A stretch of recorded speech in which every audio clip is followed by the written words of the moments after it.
This is Marian W's Team Pangea for the canoe slalom event. So, Marian, how are you feeling today? Oh, I'm pretty excited. Conditions are good. Water's nice and level, not too much wind, which really, affects the tube and sort of the velocity that you move at. So I'm excited. It'll be a good race. Awesome. How did you get into this sport? Oh, my mom likes to tell this story a lot. I wish she was here.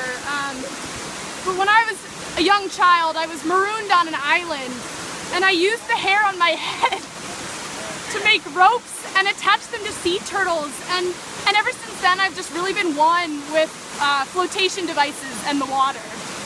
Wow, sounds great, Marian. Well, we'll see you out there. Yeah. And she's off. She's going.